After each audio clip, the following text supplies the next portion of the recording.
आज मोदी है, कल मोदी नहीं रहेगा, मगर जब हम क्या करेंगे, जब एक और मोदी आ जाएगा तो फिर हमारा इख्तियार और हमारा बर्ताव क्या होगा। अभी से आप कोशिश करिए कि आपकी लीडरशिप को बनाइए। उत्तर प्रदेश हो या भारत हो, हर समाज का एक नेता है। अगर किसी समाज का कोई नेता नहीं है तो भारत के 17 करोड़ मुसलमान हैं। मैं आपके दरमियान में आकर ये बात इसलिए नहीं कह रहा हूं कि मुझे मुस्लिम समाज का नेता बनना है, हरगिज नहीं। अल्लाह मेरी नीयत को जानता है। मैं आपसे अपील कर रहा हूं कि अगर मैं खराब हूं या हम तमाम में से किसी को एक बनाइए, मैं उसके पीछे खड़े होकर काम करने को तैयार हूं, मगर नेता आपके ही दरमियान में से आएगा। कोई अब आसमान से गिरने वाला नहीं है, कोई जमीन के नीचे से निकल कर आने वाला नहीं है। आपको अपना नेता बनाना पड़ेगा और उसी वक्त मुमकिन होगा जब आप वोट लेने वाले बनेंगे। आप बरसों से 40-45 साल से हम सिर्फ वोट डाल रहे हैं और हम वोट लेने वाले नहीं बन रहे। वोट इसलिए नहीं ले पाते क्योंकि हमको डरा दिया गया कि अगर हम वोट लेंगे तो कोई और जीत जाएगा, फिरका परस्त ताकतें जीत जाएंगी, बीजेपी जनसंघ जीत जाएगी। मेरे अजीज दोस्तों और बुजुर्गों, मैं अपनी बात को आपके सामने दलील के साथ प्रूफ कर दूंगा। मेरा आपसे एक ही सवाल है कि क्या 2014 में आपने नरेंद्र मोदी को वोट दिया था? कितनों ने वोट नहीं दिया था? हाथ उठाइए। क्या आपने 2017 में बीजेपी को वोट दिया था? क्या आपने 2019 में दिया था? क्या आपने 2022 में दिया था? क्या 2024 में देंगे आप? कितने नहीं देंगे? हाथ उठाइए। अब आप अपने दिल पर हाथ रखकर सोचिए कि असदुद्दीन ओवैसी 2014 में नहीं आया था तो कैसे बीजेपी जीत गई? 2017 में कैसे बीजेपी जीत गई? 2019 में कैसे बीजेपी जीत गई? 2022 में कैसे बीजेपी जीत गई? ये आपके हमारे दिलों में ये चीज डाल दी गई है कि तुम अगर वोट लेने वाले बनोगे तो बीजेपी जीत जाएगी। बीजेपी आपके वोट से नहीं जीत रही है, मैं आपको बता रहा हूं। बीजेपी इसलिए जीत रही है कि समाजवादी पार्टी कमजोर है। बीजेपी इसलिए जीत रही कि कांग्रेस में अब दमखम नहीं रहा। बीजेपी इसलिए जीत रही है कि बहुजन समाज पार्टी अपने उसूलों को खो चुकी है। और हमको आकर कहा जाता है कि तुम अपने वोट को मुत्तहिदा इस्तेमाल करो। कभी उनसे कोई नहीं कहता कि समाजवादी अपना वोट मुत्तहिदा इस्तेमाल क्यों ना करें, कांग्रेस के लोग अपना मुत्तहिदा वोट क्यों इस्तेमाल ना करें। मगर जब चुनाव आता है तो हमको कहा जाता है जिंदगी और मौत का इलेक्शन है।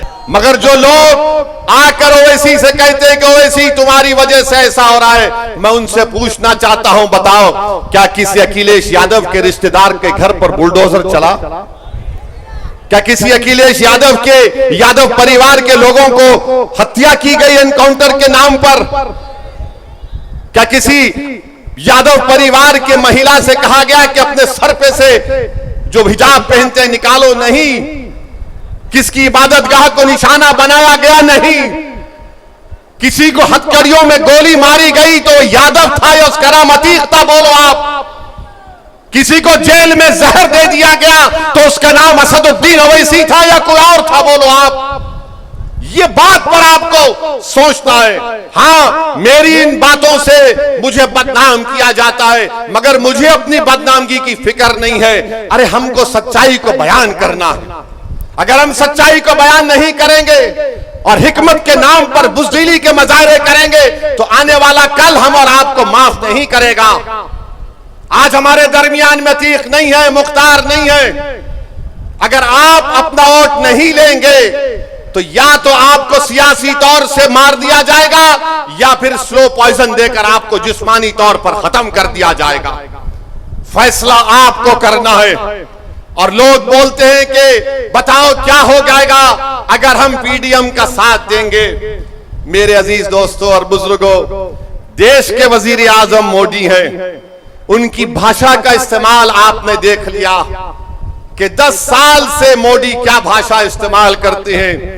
वजीर आजम है, प्रधानमंत्री हैं, कभी कहते हैं कि कपड़ों से देखकर पहचान लो, कभी कब्रिस्तान और शमशान की बात करते हैं, तो अब कह रहे हैं कि हम घुसपैठी हैं, अब कह रहे हैं कि हमारी बेटियां, हमारी महिलाएं ज्यादा बच्चे पैदा करती हैं। अभी कह रहे हैं कि हिंदू बहनों के गले से मंगलसूत्र उतार कर मुसलमानों को दे दिया जाएगा। जिहादी कह रहे हैं। कभी मोदी कहते हैं कि झारखंड में जाकर तकरीर करके मोदी ने कहा कि झारखंड के किसी जिले में जुमे के दिन छुट्टी का ऐलान कर दिया गया, तो मोदी ने कहा देखिए यहां पर मुसलमान जुमे को छुट्टी मना रहे हैं, अब क्या मुसलमान संडे के दिन ईसाइयों से लड़ेंगे, और अगर नहीं करेंगे तो क्या हिंदुओं से लड़ेंगे। ये जबान के वजीर आजम को जेब देती है। नरेंद्र मोदी, क्या आप किसके वजीर आजम हैं? आप भारत के 133 करोड़ जनता के प्रधानमंत्री है या नहीं, बताइए आप। बल्कि मैं तो यहां पर आपके दरमियान में खड़े होकर कह रहा हूं कि नरेंद्र मोदी, आप भी मंगलवार को, सोमवार को छुट्टी डिक्लेयर कर दो, हमको इतराज नहीं है। अगर वो उससे भी दिल नहीं भरता तो आप ये कह दो कि हफ्ते में 7 दिन नहीं रहेंगे, 8 दिन रहेंगे, उसको कह दिए उसका नाम मोदीवार होगा। मोदीवार कर दीजिए।